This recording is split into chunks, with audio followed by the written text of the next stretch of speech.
Hello traders. The Relative Strength Index, or RSI for short, was developed by a pioneer in the field of technical analysis, by Mr. Wells Wilder. The RSI oscillator is a bounded momentum oscillator, and this is a great advantage. It's a great advantage because it provides two horizontal lines, two boundaries, so we can easily identify overbought and oversold levels, overbought and oversold markets at extreme levels. Now, for example, if the RSI line drops below 30, below the 30 boundary, then we might assume that the market is oversold. Similarly, when the RSI line rises above the 70 line, then the market is overbought. Easy, right? I'm sure you like it. Now, let's take a look at the potential signals, the potential buy and sell signals that the RSI may generate. For example, let's say that we identify a bullish reversal on the price chart. Then we look for a confirmation signal on our relative strength index.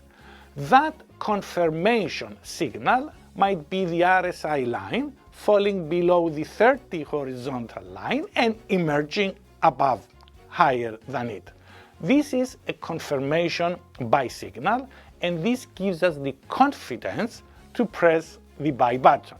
Similarly, a sell signal is associated with a sell reversal on the price chart, and then we confirm that with the RSI. The RSI line being above 70 and start falling below 70. This is a confirmation signal for us. We feel more confident, and then we are ready to enter the market with a sell trade. I hope you like that.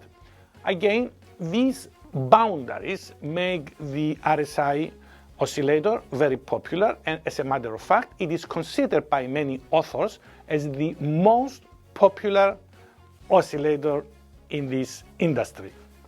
Now, there are other signals, other ways to analyze the relative strength index. One of them is the failure swing, as it is called, in the extreme levels, and another way to do it is the divergence.